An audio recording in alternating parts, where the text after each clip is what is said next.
GS मंथन के साथ पढ़ो, समझो और आगे बढ़ो। नमस्कार दोस्तों, क्या आप जानते हैं हमारे राज्यों पर इस वक्त कितना कर्ज है?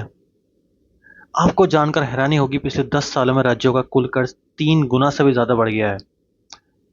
सीएजी यानी कंट्रोलर एंड ऑडिटर जनरल की नवीनतम रिपोर्ट 2025 बताती है कि कई राज्य अब अपने ही खर्च को पूरा करने के लिए भारी भरकम लोन ले रहे हैं।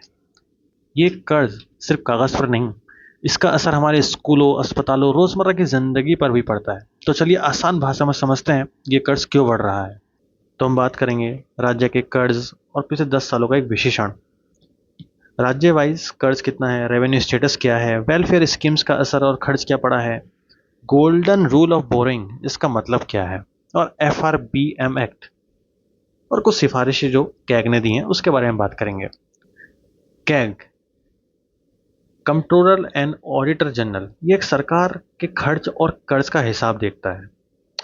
इस बार की रिपोर्ट में राज्यों का कर्ज और उसके पैसे खर्च करने की हालत का पूरा 10 साल का विश्लेषण है इसमें।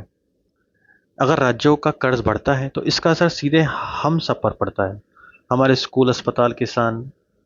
तो आइए आसान भाषा में समझते हैं राज्यों का कर्ज।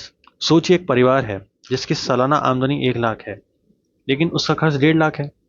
इस परिवार के पास बचा हुआ पैसा नहीं है, तो उसे बैंक से कर्ज लेना पड़ेगा। वैसे ही भारत के राज्यों का हाल है। 2013-14 में 17 लाख करोड़ के आसपास कर्जा था। वहीं 2022-23 में ये कर्जा 3 गुना हो गया है।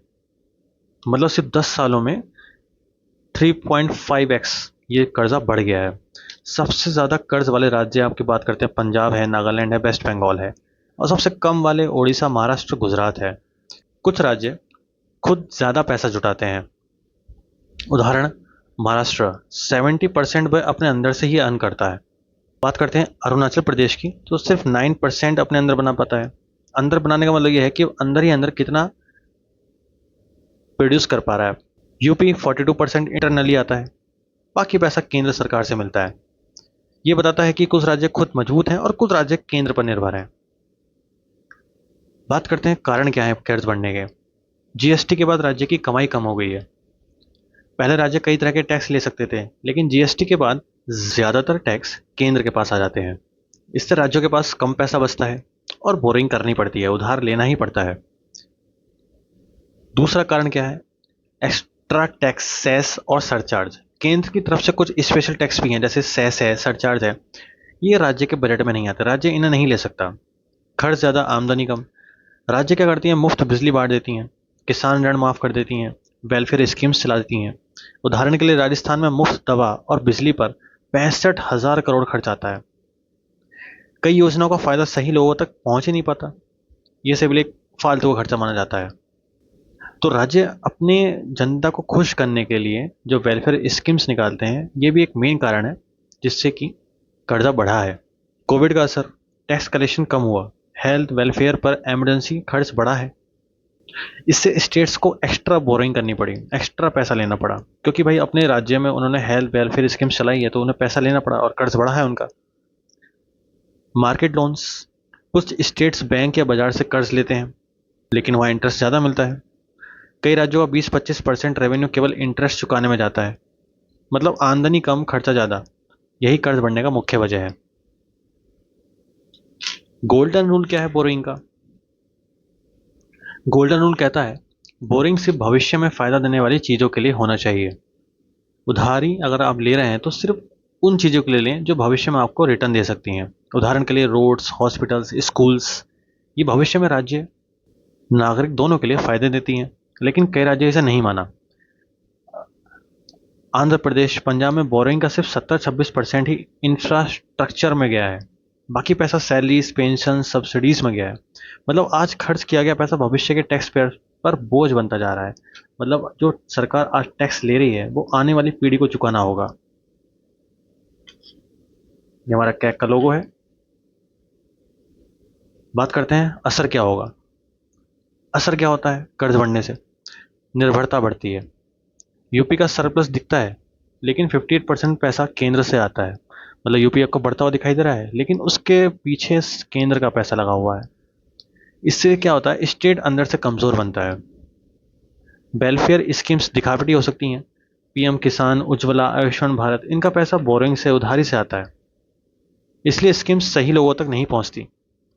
जो भी आप ये किस स्कीम्स हैं, इनमें ज़्यादातर पैसा जो आता है वो सब उधारी का है। भविष्य में बोझ, आज लिया गया पैसा हम या अगली जनरेशन को चुकाना होगा। अस्थिरता आमदनी, lottery, mining royalties, land sales, ये हमेशा नहीं आती हैं। अगर ये कम हो गए तो डेप्ट चुकाना मुश्किल हो जाएगा। मतलब कहने का ये है कि कई कई बार ऑफर्स मिलते हैं राज्य को कर्जा चुकाने के, पर ये ऑफर्स हमेशा नहीं मिलेंगे। सुधार क्या हो सकते हैं जो कैग ने कहा है? समाधान क्या हो सकता है? रेवेन्यू बढ़ाने का, प्रॉपर्टी टैक्स सुधारें, जीएसटी कलेक्शन को मजबूत करें, बोरिंग सही जगह लगाएं, जैसे आपसे बात करी अभी हमने, बोरिंग को infrastructure infrastructure roads, schools, hospital, लंबे समय में आगे जाके रिटर्न अच्छा मिलता है। महंगे कर्ज कम लें, सस्ते लोन्स लें, green bonds, infra infra infrastructure bonds use करें, social safe social safety nets मजबूत करें, सच में जरूरतमंदों तक पैसा पहुंचे, स्कीम्स दिखावटी ना हो। मतलब कोई स्कीम्स अगर चलती है तो जो उसके जरूरत, सच में अगर कोई स्कीम चलती है तो जिसे उसकी सबसे ज्यादा जरूरत है उस तक हेल्प पहुंचे, जैसा बहुत कम होता है, ऐसा होता बहुत कम है। फाइनेंशियल मैनेजमेंट, पैसा खर्च होने का प्रॉपर हिसाब रखें, डिजिटल सिस्टम हो और लीकेज रोकें। लीकेज मतलब कहाँ से भ्रष्टाचार वगैरह, कहाँ से फ्रॉड्स हो रहे हैं, उसको ध्यान रखा जाए। ये तभी हो सकता है जब चीज़ें डिजिटल हों। ओके, तो एफआरबीएम एक्ट क्या है? एफआरबीएम एक्ट 2003 मकसद सरकार का कर्ज और खर्च नियंत्रण करने के लिए बनाया गया था। ओके, तो ये कहता है कि जो स्टेट्स को अपना जो डेप्ट है वो 20-25% तक ही रखना चाहिए। कई राज्य इसे पार कर चुके हैं और इसलिए खतरा भी है। ओके,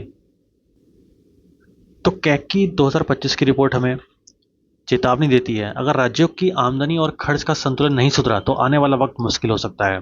जरूरत है समझदारी से खर्च करने की, रेवेन्यू बढ़ाने की रेवेन्यू बढ़ाने की, और जो कर्जा है उसे वहीं यूज किया जाए जहां से अच्छा रिटर्न मिल सके, भविष्य में फायदा हो सके। तो दोस्तों, अगर आपको वीडियो अच्छी लगी हो तो लाइक करें, कमेंट करें, और आपको क्या लगता है जो कैग की रिपोर्ट है, इससे आप कितना सहमत है और कितना असहमत है, हमें कमेंट में ज़रूर बताएं। और मिलते हैं